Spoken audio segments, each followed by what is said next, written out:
Tuesday, Ed Schultz, Susan commentary from the nation's capital. Good to have you with us.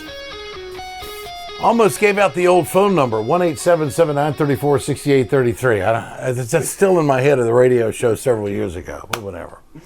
All right, this is what you call pulling out all stops, all hands on deck, and doing a favor for a friend.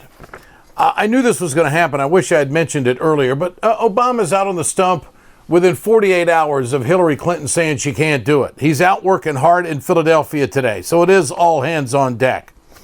Hillary Clinton doing an interview last night. She's smart enough not to stay out of the limelight. She can still talk, even though she's resting. She says she didn't think that this was going to be that big a deal. It's still a disclosure issue. And when that question comes up, she quickly reverses it and starts talking about how, well, Donald Trump hasn't given anything out. All this conversation about Donald Trump's taxes, I just want to point this out. I believe that the American people don't care. I believe the American people in a vast majority would like him to release his taxes, but I'm not convinced it's going to affect their vote. And they're not asking the polling question correctly as I see it.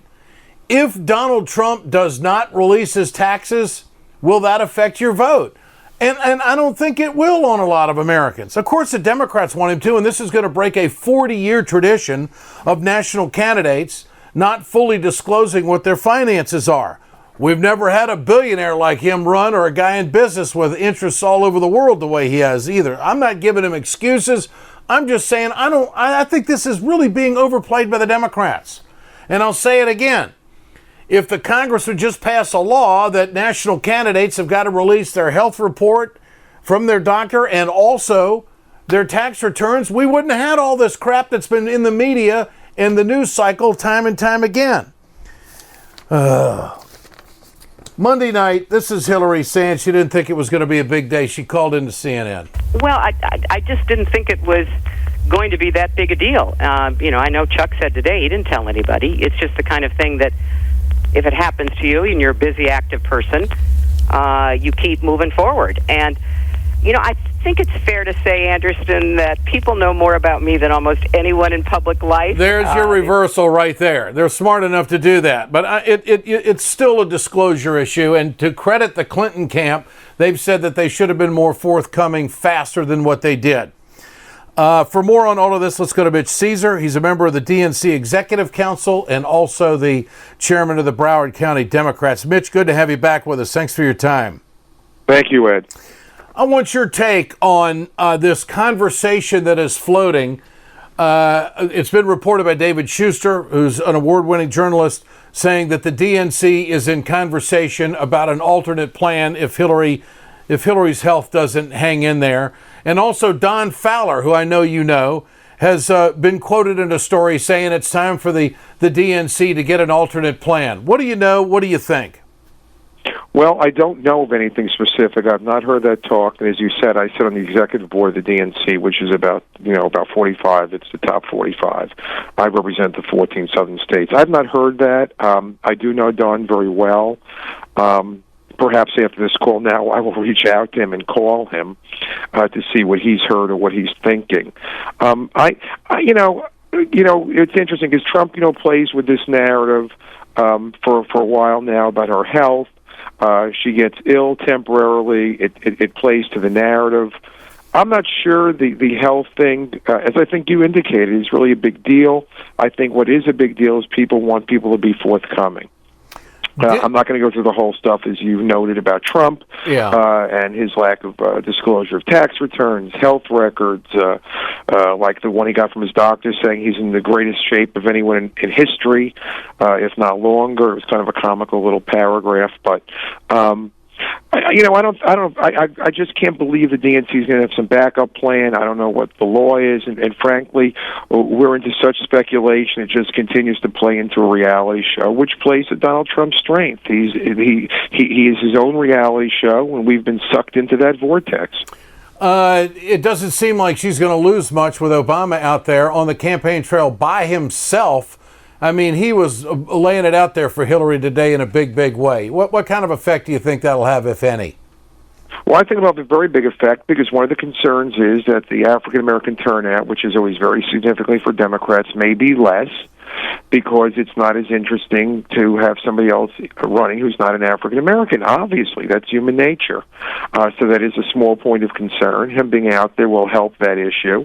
I've already been told not only that Florida, not only South Florida, but even Broward County, which is in South Florida, we're going to get everybody. We're going to get Hillary and the president and the vice president and the president's spouse, and we're going to get Bill Clinton, the other spouse, and Florida's going to get everybody, and especially South Florida and the I-4 corridor. We're going to get all the originals, the surrogates.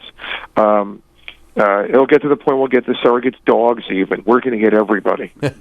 Mitch, give our audience, our listeners, a sense of how important Broward County was to Barack Obama. There's some really interesting numbers there that turned the tide for him in Florida, and could it be that tight this time? Well, in Broward in 2012, we are the largest Democratic county in Florida, and we're told the sixth most significant county in the United States, because Florida is the ultimate and largest swing state, 29 electoral votes. President Obama won Florida by about 68 or 70,000. He won Broward County. The margin in Broward County was 255,000 votes. We were more than 4 times the margin. So everything for us is turnout, get the turnout larger, try to get everybody really excited even more than their normal state in a presidential cycle. And that could be the difference because, Florida's been at war on registration, new registrations. The Republican Party of Florida, the Democratic Party of Florida are racing to get more and more registrations, and Republicans are up by a little bit right now. So every little bit, when you have a race that's so close all the time, yeah. Even the Rick Scott re-election, both times were by 1 point. So presidential, it's even tighter. Regardless of the polls, although it shows Hillary up by a little bit in Florida fairly consistently, it's going to go down to the wire. I wouldn't be shocked if we ended up, God forbid, in a recount situation. That is amazing. That is amazing. And the polls right now are so tight in Florida, aren't they? Very, very tight. Every day it changes a little bit with every little hill and valley politically, and it's going to stay that way. That's what Florida is. Florida's a swing state. Do you think that this bout that Hillary has had with pneumonia, the way it was played out, is going to hurt her in any way? I mean, the Trump's playing it up as if this is her 47% moment, which of course Mitt Romney served up in Florida, ironically, back in 2012. What does this mean? I don't think the health issue will, because everybody knows that Donald Trump is the purveyor and originator of the conspiracy theory. He did it with President Obama, that he wasn't born in the United States and all that nonsense. Yeah. She simply got ill, and it fell into his narrative a little bit short term. I don't think it's a long-term thing. What I do want to see, and I hope comes out more so, because it's specific rather than speculation, which is a big distinction we need to make between the two campaigns. It's like with the Clinton Foundation, there's a lot of speculation, but with the Trump Foundation, there was a lot of proven bad stuff, like with Pam Bondi, the Attorney General of Florida. Yeah. What I'm more concerned about is the fact that they make a big deal about the fact that Donald Trump and his running mate Mike Pence specifically yesterday refused to repudiate and condemn the Ku Klux Klan and some neo-Nazi groups. This is and in fact, Pence said, he said, I won't do it. Yeah, I won't condemn them. This is Pence today on the Hill talking to Republicans. I mean, Donald Trump and I have denounced David Duke repeatedly. We have said that we do not want his support, and we do not want the support of people who think like him. And yesterday I was asked a question about that, and I repeated that again. The simple fact is that I'm not in the name-calling business. My colleagues in the House of Representatives know that I believe that civility is essential in a vibrant democracy, and it's just never been my practice. But I'm also not going to validate the language that Hillary Clinton used to describe the American people. All right, what about that, Mitch? Again, you're entitled to your own opinion, not your own set of facts. Pence did not repudiate them yesterday. In fact, he not only did not, but Kellyanne Conway had to go on cable TV this morning so she could repudiate it because the running mate did not. So they saw the blowback and had to, again, clean up, problems of the ticket, which is interesting because this is the measured guy. This isn't the crazy guy, Trump. This is the measured guy they put on ticket for balance, and they had to correct him today via the campaign manager with hindsight of, 12 or, 15 hours later. What role, let's go back to Florida for a second on just how close it's going to be. What role is Governor Rick Scott going to play in this election? He has been, as you mentioned, just fixated on destroying the vote and the turnout and the registration, probably more so than any state, I would say. So how does that play? What is his role in this?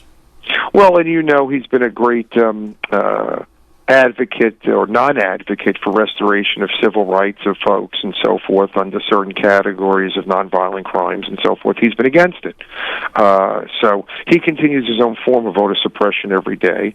He tied up with Donald Trump very, very early. Well, two rich white guys, I guess. And he's all in with Trump, and he plans to run for the Senate in 2018 against incumbent Democrat Bill Nelson. So this is all part of his wonderful strategy that if he could help Trump get elected, it helps his bid. But it's going to be very, very close. And frankly, Scott's a unifier because, although he's done better lately with his ratings, they're still not very good. So he's looking at some weird redemption. Mitch Ceasar, member of the DNC Executive Council and chairman of the Broward County Democrats. I thought you were out of that. They roped you back in again, or what happened on that deal? I can't stop coming back. It's like a guy at a buffet. Well, after 40 some years, I guess it's just in your blood. You got to do it. Mitch, always great to visit. Thanks so much. Thank you, Ed. You bet. Mitch Ceasar, great friend, resource as well. Great political mind, member of the DNC Executive Council. Now, he says he hasn't heard anything about anybody talking about replacing Hillary if her health doesn't work. So it's just amazing how those kind of stories float around. This is Ed Schultz News and Commentary, and I want to point out President Obama, it's been said before quite often that he loves to watch ESPN. He does follow sports. So he's on the stump for Hillary Clinton today, and he makes a comment about Biden now being an Eagles fan because the number one pick from North Dakota State, Carson Wentz, is now the hot quarterback for the Eagles. Listen to this. I understand. I know I'm not the first person from the White House to come to Philly this week. Some of you may have seen Joe Biden at the Eagles game. He told me, Barack, you got to get on the Wentz wagon. Said we got a new quarterback. We got hope in Philly. And I had to explain, Joe, I am a Bears fan. David K. Johnson is going to be joining us tonight on the news with Ed Schultz. That would be me, 8 o'clock Eastern Time. We're going to be talking about some very interesting numbers that have been released by the Census Bureau today. Its income has gone up 5.2% in 2015, according to the Census Bureau. It's the best bump in income that the middle class has had since the start of the Great Recession. What does it all mean? Obviously, Obama was singing the praises of it today. On the stump in Iowa today, Donald Trump wasn't buying it. We'll have that story tonight. Ed Schultz News and Commentary brought to you by Communication Workers of America, Alliance for American Manufacturing, BioGreen Clean, and the iSave team. We're back tomorrow.